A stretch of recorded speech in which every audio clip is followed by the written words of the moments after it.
Boa tarde a todos. Havendo quórum, declaro aberta a sessão e submeto ao colegiado a ata da sessão anterior. Ata aprovada.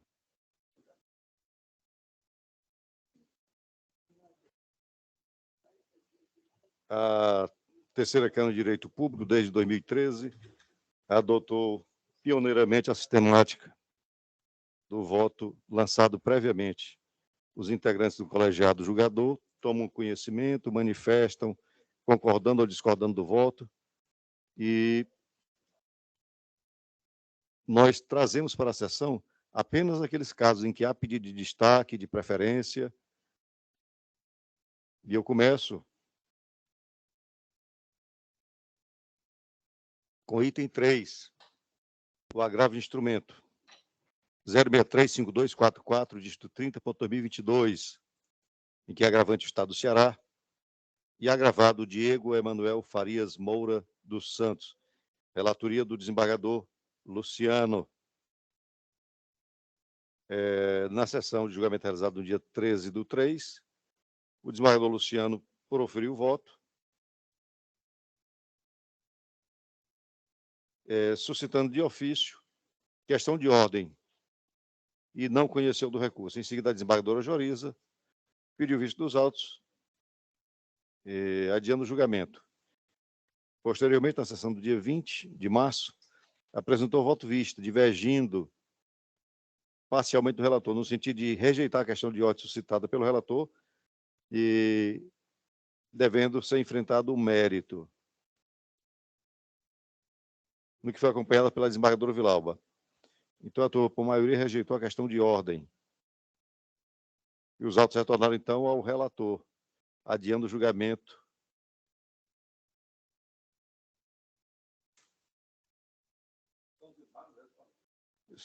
É um agravo de instrumento. Adiando o julgamento para hoje, né? É o item 3 da pauta. Então, o desembargador Luciano já proferiu o voto, não é isso? Na sessão precedente.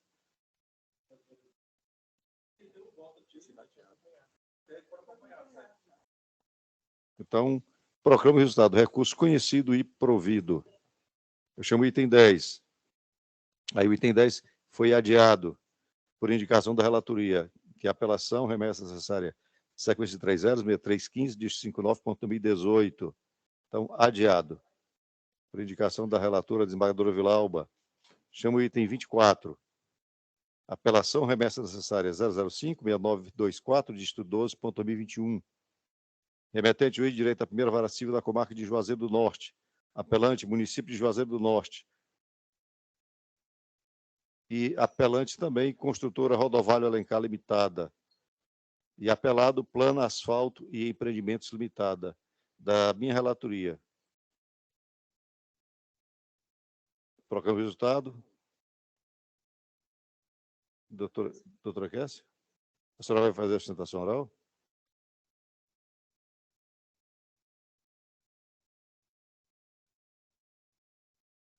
Não, veja só, já proferi meu voto, e o voto foi no sentido de conhecer e prover os recursos e considerar prejudicado o recurso do terceiro interessado.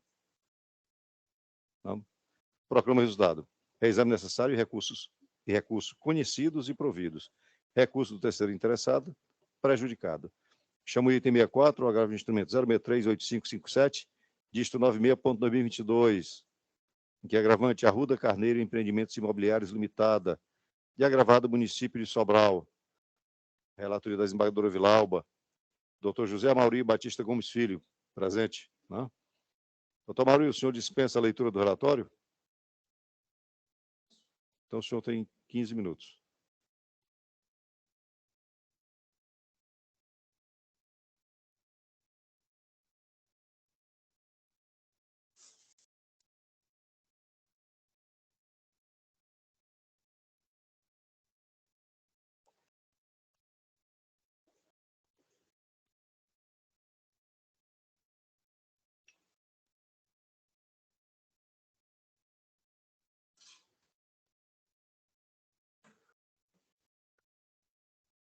Boa tarde a todos. Boa tarde.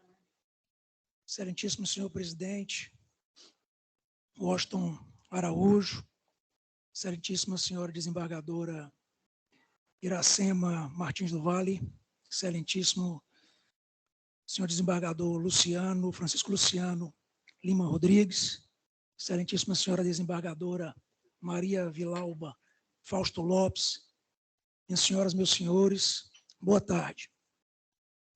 Bem, trata-se de um agravo de instrumento interposto em face de uma decisão interlocutória proferida pelo juízo da primeira vara civil da comarca de Sobral, que, em ação de desapropriação por utilidade pública promovida pelo município de Sobral, determinou a emissão na posse do ente expropriante, o município de Sobral, sem, todavia, observar os critérios legais relativos ao depósito prévio na forma estipulada no decreto 3365, decreto-lei 3365/41. Bem, senhores, aqui já de logo adianto e esclareço que não estou a discutir em momento algum o valor da indenização. Não estou a discutir o preço, o valor pelo qual o município avaliou o bem. Nós sabemos que essa discussão ela prosseguirá ao longo de primeira instância e, ao final, a sentença, após perícia, assim o decidirá. Mas estou aqui para discutir uma ilegalidade acontecida em relação ao próprio procedimento de depósito prévio. Isso é bom que fique bem claro. E o que aconteceu, senhores? O município de Sobral, ele ingressou com uma ação de desapropriação, até aí não tem problema algum, de um imóvel tombado. Um imóvel do agravante, mas um imóvel tombado pelo IPHAN. O município de Sobral fez uma avaliação desse imóvel, chegou à quantia de R$ 1.167.000. Certo? A agravante não concorda, mas entende que esse momento não é o momento para discutir isso. Já acabei de afirmar agora há pouco. Até aí também não tem nenhum problema. O problema aconteceu, excelências, é que, embora o município tenha feito uma avaliação no valor de R$ 1.167.000, ele efetuou o depósito prévio da quantia de apenas R$ 321.000. Certo? E para onde foi o valor dessa diferença? R$ 851.000. O município alega que, como desapropriou um imóvel tombado, e como esse imóvel necessitaria de reformas em relação à fachada do imóvel, ele supôs, isso porque ele apresenta uma planilha, uma projeção de gastos ainda, supôs que gastaria R$ 851.000. E dessa forma, para ele, município, não seria justo pagar o valor pelo qual ele avaliou bem. Ora, está claro já uma ilegalidade flagrante. Não existe em nenhum dispositivo do Decreto-Lei 3365/41, desembargador Washington, nem tampouco da Constituição, nem de qualquer outra legislação relativa à desapropriação, dispositivo que permita ou mesmo que autorize esse tipo de dedução. Não existe. E o que o município e o que o juiz, como o juiz decidiu quando se deparou com a questão? O juiz tangenciou essa questão do desconto, mas, de maneira subreptícia e implícita, com cessa vênia, ele permitiu que isso acontecesse. Como fez o juiz? O juiz disse o seguinte: olha, eu verifico aqui, palavras do juiz, que esse imóvel que foi desapropriado agora, ele foi vendido lá atrás para a expropriada, a empresa expropriada, por R$ 100.000. Constou lá na escritura R$ 100.000. Então, eu, juiz, tomei a iniciativa de fazer uma atualização dos cálculos, coloquei aqui o GPM, esse valor, hoje, na data aqui da desapropriação, o imóvel chegaria a R$241 mil. Foi assim que o juiz fundamentou a decisão dele. Quer dizer, fica muito claro que o juiz não poderia, de maneira alguma, desembargador Washington, tomar como pressuposto que o valor do imóvel em 2010 era de R$100 mil, só porque constava na escritura, não quer dizer que o valor varia R$100 mil. Também o juiz não poderia se imiscuir naquela relação de direito privado firmada em 2010, não sabe em que condições aconteceu o negócio, e muito menos, desembargadora Iracema, o juiz poderia entender que o valor do imóvel atual, o valor de mercado atual, que realmente é o valor que deve ser tomado como parâmetro para a indenização, mas não só para a indenização, também para o depósito prévio. Poderia ser o valor meramente atualizado do bem, porque se sabe que o valor de um imóvel ele não equivale necessariamente ao valor de uma atualização monetária do que ele atingiu no período anterior. Então, esse é o primeiro ponto, excelência. Uma violação flagrante ao princípio da justa e prévia indenização. Eu já vou de logo aqui adiantar. Não adiantaria falar, vamos esperar a sentença, onde o valor será ajustado. Não.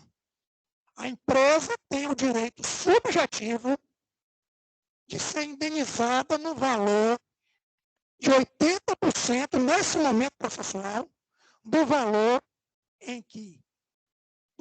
que seria o valor de mercado do bem. Certo? E imaginar que ela poderia, nesse momento, já sofreu uma desvantagem, já sofreu uma depreciação para o valor ser, no final, corrigido, isso, levando-se em conta uma premissa completamente equivocada, uma premissa ilegal, é um verdadeiro, na minha opinião, uma flagrante ilegalidade. Certo? Mas, vou mais adiante, excelências, em relação a essa dedução que implicitamente ficou admitida na decisão. Esqueceu-se o município, esqueceu-se também o douto julgador, com devida venha, que a uso capião é um meio de aquisição originária da propriedade. Então, por isso, quaisquer eventuais ônus, obrigações que tivessem em relação ao imóvel, devem ser suportados por quem o adquiriu, por quem o expropriou, no caso do município. Nessa mesma linha, um imóvel tombado, ele também carrega a obrigação próprio terreno. E por esse mesmo motivo, as obrigações referentes a qualquer ônus que recaiam sobre o imóvel são de responsabilidade, passam a ser de responsabilidade de quem o adquire, no caso, o município de Sobral. Mais, excelência, não se pode admitir, certo, que em prejuízo ao princípio da justa e prévia indenização, se possa tomar como verdadeira uma mísera planilha apresentada pelo município de Sobral, em que ele estima valores que ele gastaria para recuperar a fachada de um bem. Planilha essa, elaborada unilateralmente, que não teve a menor participação, a empresa expropriada nunca foi intimada, nem em procedimento administrativo, nem no próprio procedimento judicial, a falar sobre esses documentos, nem muito menos sobre essa dedução. Quer dizer, valores lançados unilateralmente pela edilidade. Valores que podem ser superfaturados, sim. Valores que podem ser mal estimados. Valores que podem ser excessivos, porque podem contemplar, inclusive, gastos que estariam fora das especificações do IPAM, ou então fora do que seria necessário, efetivamente, para recuperar a fachada do bem. Quer dizer, num total clima de insegurança, à custa do prejuízo do patrimônio da empresa expropriada. Valores, repito, sem a menor liquidez. Só para os senhores terem uma ideia da insegurança, nem o próprio município de Sobral sabe. Primeiro, porque sabe quanto ele ia gastar. Primeiro, porque se tratou de uma mera projeção. Segundo, porque ele próprio, em determinado momento, ora diz que seria 855 mil reais, 851 mil reais, ora diz que seriam 822 mil reais. Quer dizer,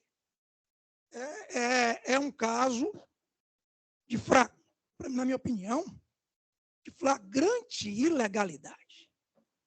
Uma pulsante ilegalidade. Mais ainda, excelências, se está a permitir que dentro de um procedimento de desapropriação, que tem por fim retirar, é certo, o imóvel para destiná-lo a um fim de utilidade pública, mas o fim é de indenizar a parte expropriada, está criando uma indenização em favor do município dentro de um procedimento de desapropriação. Além da violação ao direito material, fico eu a imaginar como se liquidaria uma situação como essa. Quanto tempo iria se levar para estimar essa indenização que o município de Sobral quer fazer valer nesse procedimento de desapropriação? Se o município entender que deva querer se indenizar em relação à empresa, que promova os procedimentos adequados, a ação adequada, a ação de desapropriação, que eu acho até que não existe, como já falei, cabimento, porquanto não há previsão legal. Mas fazê-lo dentro de um procedimento de desapropriação, a míngua de previsão legal, quando a indenização essa disso deve ser prévia e justa, e eu falo indenização, me refiro também, lato sensu, ao depósito prévio. Repito, é uma conduta ilegal, desproporcional e desarrazoada. E que viola, professor, os direitos fundamentais em seu âmago, desembargador Iracema. Tenho um trabalho agora, coincidentemente, fiz de um mestrado, que eu aprendi que a responsabilidade civil é a última ratio dos direitos fundamentais. Quer dizer, prioritariamente, o ideal é que as obrigações sejam cumpridas, as obrigações de fazer sejam atendidas da maneira como deveria ser, se não houvesse necessidade de se ingressar em juízo. Mas quando o Estado falha, só resta ao particular a indenização. Acionar o Estado requerendo dele a responsabilidade civil. E nós estamos num caso como esse, certo? E ainda mais grave, porque a empresa ela não está requerendo, ela já teve um imóvel, já foi expropriada de um imóvel, que já é um procedimento radical. E ela agora está sendo penalizada por não ter o direito subjetivo dela de ter o imóvel dela avaliado que eu digo com valor de mercado, porque aquela foi uma avaliação feita pelo juiz. Não se pode negar. Ele bem ou mal avaliou. Disse que era devido, que disse que na operação anterior a empresa tinha comprado por 100 mil e ele mesmo teve iniciativa de fazer ele próprio. Veja bem, o município não aventou esse argumento. Iniciativa do juiz, recalcular o valor pelo qual o imóvel teria sido adquirido pela empresa expropriante, lá nos idos de 2010. E ele próprio fez uma avaliação do imóvel, fez a continha, botou um índice e disse, 241 mil eu cheguei nas minhas contas. Vejo que o município oferece até mais, 351 mil, 100 mil, então eu entendo razoável pagar 350 mil. Quando se sabe que isso, nem de longe se pode considerar um valor de avaliação para fim de desapropriação, para fim de emissão provisória na posse, porque deve corresponder o máximo possível ao valor de mercado. São essas as razões. Peço provimento ao agravo de instrumento. Muito boa tarde. meu agradecimento por escutá-los por escutar-me com tanta atenção. Obrigado, doutor Mauri. Desembargadora Villalba, a senhora quer fazer alguma consideração? Tenho. Esse processo aqui, né, esse agravo é outro agravo que não é no mesmo processo, né? Mas se trata da mesma questão. Se trata da mesma questão. E o doutor Mauri, ele se estende, é uma obrigação dele, como advogado, né, fazer essa sustentação, mas tudo orbita, certo, em torno do valor da indenização, apesar dele iniciar dizendo, né, que a questão não é essa. Então, eu fiz aqui, eu vou querer ler aqui só um pouco aqui das considerações da ementa, senhor presidente. Inicialmente, em relação à designação de perito judicial, quando do despacho inicial, que é uma das questões, né, discutida por ele, dispõe o artigo 14 do Decreto-Lei 3.365, de 41, que, aspas, ao despachar inicial, o juiz designará um perito de sua livre escolha, sempre que possível, técnico, para proceder à avaliação dos bens. Contudo, na espécie, o juiz de origem deixou de observar a legislação de regência, não designando perito para proceder à avaliação do imóvel, o que, entendo, merece ser provido o recurso nesse ponto tão somente. Porque, em relação aos demais pontos de insurgência recursal, os quais orbitam em torno da validade da determinação da emissão na posse, em momento anterior à avaliação judicial e definição do quanto indenizatório, eu ponho aqui minhas razões, que já tratamos dessa questão, o tribunal tem posicionamento, né, sobre a questão, e não há como se afastar. Então, não depende, essa emissão não depende de avaliação prévia do imóvel, mas somente do depósito da quantia arbitrada pelo magistrado e da urgência caracterizada, no presente caso, pela finalidade da desapropriação. Mais uma vez aqui eu falo, né? Por fim, não subsiste a aplicação da tese 472, firmada pelo STJ no julgamento do recurso especial 1.185.583 de São Paulo, referente à conclusão de que, aspas, o depósito judicial do valor simplesmente apurado pelo corpo técnico do ente público, sendo inferior ao valor arbitrado por perito judicial e ao valor cadastral do imóvel, não viabiliza a emissão provisória na posse. Isso porque, até este momento, não houve perícia judicial.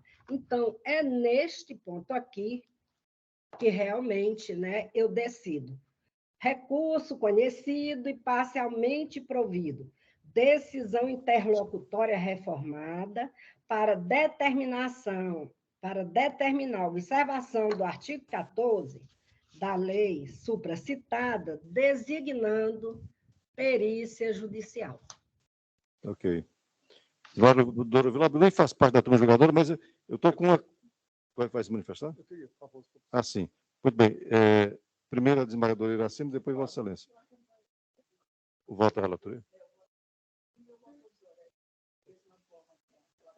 E o desembargador Luciano? Também acompanho, só com uma ressalva, aqui um adendo, que essa, talvez, desembargador Villalba, fosse interessante colocar isso no voto, que esta perícia não se confunde com a perícia que vai estabelecer o valor do imóvel. Essa perícia aí é a perícia para a emissão de posse. Certo. Né? Ou seja, a emissão de posse vai ficar condicionada à perícia. Sim, a perícia e ao depósito que não integral. Se confunde com a perícia, que durante o processo de desapropriação possa ser feita. Essa aqui é uma perícia apenas para o juiz ter... Ele pode usar outros critérios, ele podia usar, por exemplo, o PTU, ele podia usar outra coisa. Não, na verdade, é o expropriante que indica o valor. Pronto. Na petição inicial. O expropriante indicou o valor? Não, ele indica, mas ele tem que dizer por que ele indica. Eu sei, eu sei. Mas ele indicou? Nós todos aqui Eu sei. trabalhamos com isso. Mas eu pergunto, pergunta a desembargadora Vilauba, ele indicou, o município de Sobral expropriante indicou, na inicial, o valor que atribuiu ao bem? Indicou. Qual é o valor? Mas a questão é 1 milhão e alguma 1 milhão e coisa. 167 mil. 1 Pois é. milhão. Agora, eu não entendo como é que um valor indicado pelo próprio expropriante e ele não deposita esse valor. Não, a emissão foi determinada com um valor que foi depositado. Sim, eu entendi. Você Eu só não entendo entendeu? como é que o município diz. Eu avaliei o imóvel 1 milhão, 100 e alguma coisa, mas vou depositar 300. É isso que eu não estou entendendo ainda. Ele pediu, inclusive, a título de depósito prévio, a importância de 1 milhão 177 mil. E não depositou por quê? Não depositou porque o juiz entendeu A decisão de primeiro grau é feita... Mas não seria o caso de reformar a decisão para retornar ao município que deposite previamente o valor que ele arbitrou para o imóvel, que ele avaliou o imóvel, e depois faz a perícia. Não, desembargador Washington, aqui é um agravo. Quem determinou esse valor foi o magistrado. No entendimento dele, fez avaliações, contas e não sei mais. Essa parte eu entendi. Eu só não entendo é como o expropriante diz. O imóvel vale 1 milhão, você tem alguma coisa, mas eu vou depositar 350. Porque no meio do processo, o município veio e disse o seguinte: esse imóvel é tombado e para eu restaurar, eu vou gastar tanto. E aí, mas o município participou. E já vou tirando... A gente poderia resolver, eu concordo plenamente com o seu voto, apenas determinando que o magistrado analise a emissão de posse com base no artigo 14, certo? Se utilizando de uma perícia específica para essa situação.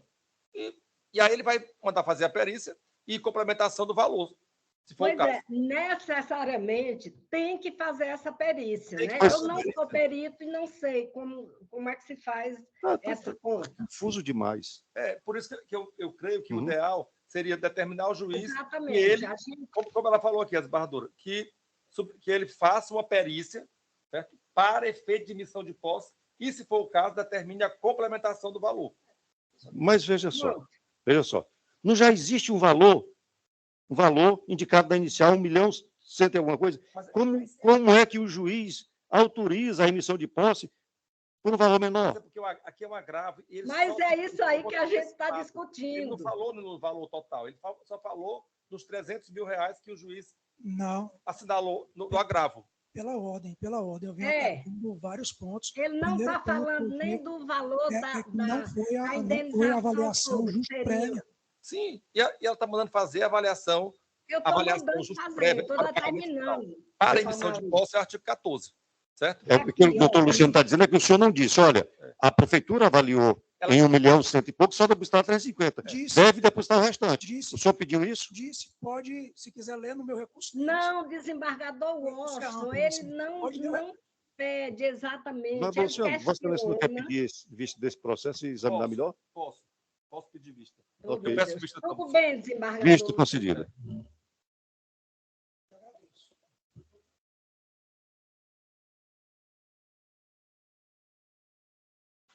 Vamos agora à apresentação de votos vista.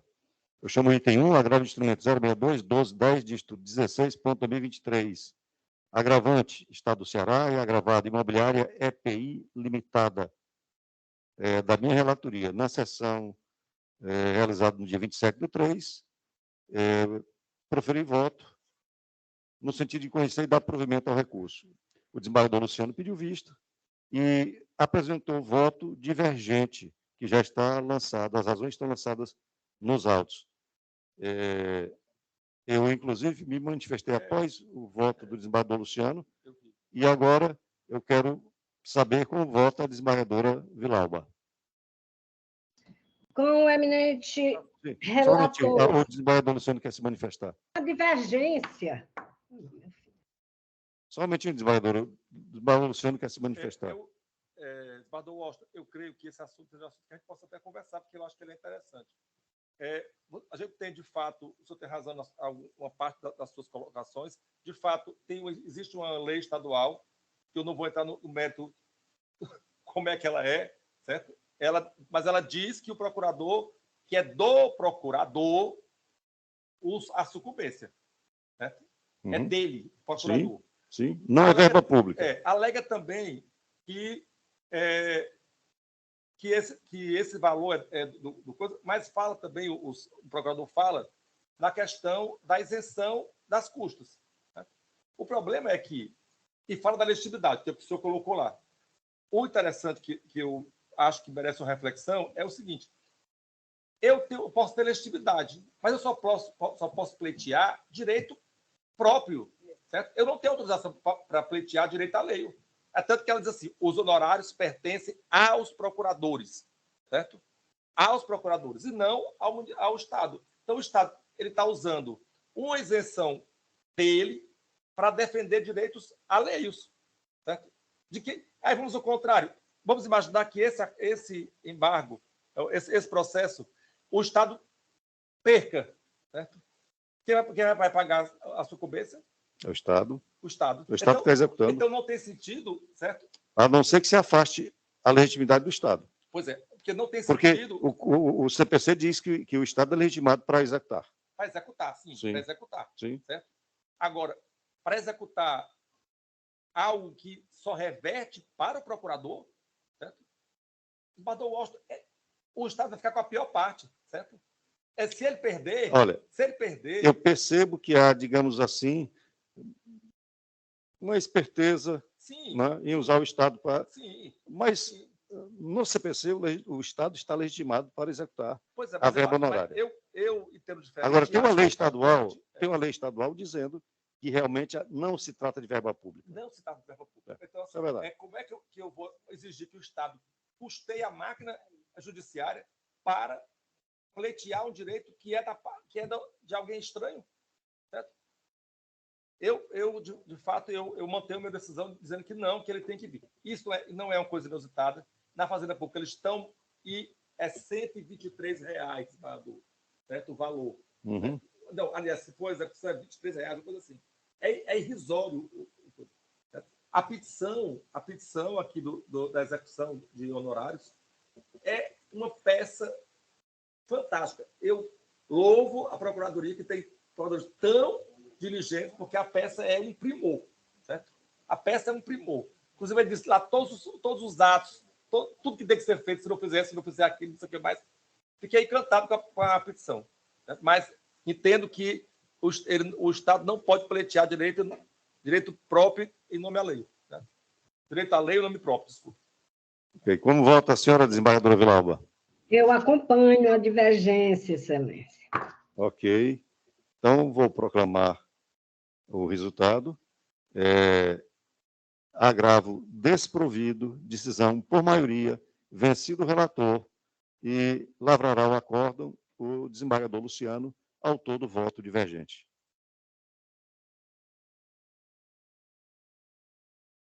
Eu chamo o item 2, desembargo da declaração civil, sequência de 307529, distrito 4.27, embargante Estado do Ceará, embargada Fernanda Benevides de Vasconcelos. Da relatora da desembargadora Iracema, na sessão de julgamento realizada no dia 27 de março, a desembargadora Iracema proferiu o voto no sentido de conhecer e negar provimento ao recurso do embargante, o Estado do Ceará. Existe o contrário. São duas pessoas litigando. Hoje tem um embargo da outra parte, que eu pedi vista. Se Vossa Excelência concordar, eu creio que seria melhor nós tratarmos dos dois no mesmo dia. Conjuntamente, está certo. Então, fica adiado o julgamento. Sim. Eu trago os dois. E qual é o outro? É 83. O 83. Eu vou... Assim, ok. É mais interessante a gente fazer tudo junto. Eu chamo o item 6. Esse aqui é o quórum ampliado 942. Esperado. Chamou alguém? Sim, porque houve Divergência, né? A desembargadora retirou a divergência, acompanhou a relatoria. Então, eu vou proclamar o resultado. Eu chamo o item 6, apelação civil 005-0017, dígito 20.2020, em que é apelante do Estado do Ceará e apelada Maria Adriana Vieira de Souza Lima. E aí eu vou historiar os fatos. Na sessão do dia 27 de março, o relator, desembargador Luciano, proferiu o voto no sentido de conhecer e dar provimento ao recurso. A desembargadora Iracema divergiu do relator, mas, posteriormente, ela refluiu e acompanhou o voto da relatoria, o que retira o processo do 942, do julgamento com quórum ampliado. A desembargadora Vilauba, quem foi outro integrante do... Eu, a desembargadora Vilauba, e eu sou o relator, desembargadora Iracema e desembargadora Vilauba. Antônio, relator... A desembargadora também acompanhou o relator, não é isso? E eu vou proclamar o resultado. Recurso conhecido e provido. A decisão é unânime. Eu chamo o item 19. Os embargos da... Esses aqui são os adiados. 10, o 19... São o 19 e o 20. Os embargos da declaração civil 015, 14, 25, 78.2013. E o 20, o embargo da declaração civil 015, 14, 25 e 78.2013. Esses dois foram adiados por indicação da relatora, desembargadora Vilauba, e retirados de pauta os itens 22, que são os embargos da declaração 064, 13, 064, 01, 31, dígito 57.2022. O 40 da relatoria da desembargadora Vilauba. O 44, apelação remessa necessária 015, 4701, dígito 15.2016, da relatoria do desembargador Luciano. O 94, apelação civil 016, 11, 25, dígito 05.2018, da relatoria do desembargador Luciano. Então, esses foram retirados de pauta. Todos os demais processos que não foram chamados nesta sessão, eles estão julgados, e agora eu vou indagar. Desembargadora Iracema, Vossa Excelência, confirma os votos lançados previamente? Desembargador Luciano, Vossa Excelência, confirma os votos lançados previamente? Desembargadora Vilauba, Vossa Excelência, confirma os votos lançados previamente? Confirma, Excelência. Eu também confirmo os votos que lancei previamente.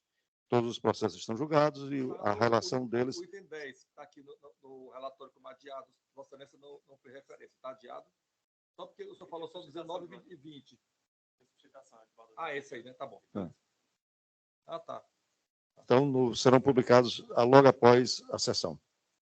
Eu indago se há algo mais a tratar, desembargador Iracema, desembargador Luciano. Eu gostaria de fazer apresentar um voto de pesar pelo falecimento da doutora Cláudia Martins, né, do fim de semana.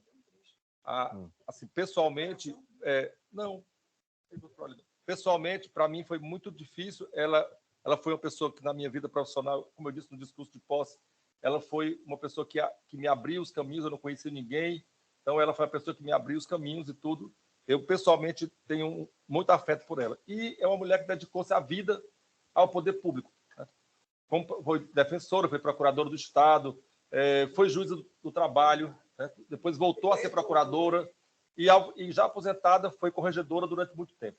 Então, eu queria fazer essa referência, certo? Esse voto de pesar em relação à doutora Cláudia Martins. Eu também me acosto ao voto. O desembargador também se acosta. E certamente a doutora Vilauba, desembargadora Vilauba também, né, desembargadora? Também. Ok. É um nome, né? Da nossa, uma referência. É uma referência. E muito bem-humorada, né? Demais. Algo mais a tratar, então? Não. Então, voto aprovado por unanimidade. Vou mandar o endereço, tá certo? E nada mais havendo a tratar, declaro encerrada a sessão. Obrigado. Até a próxima, depois da Semana Santa. Semana Santa.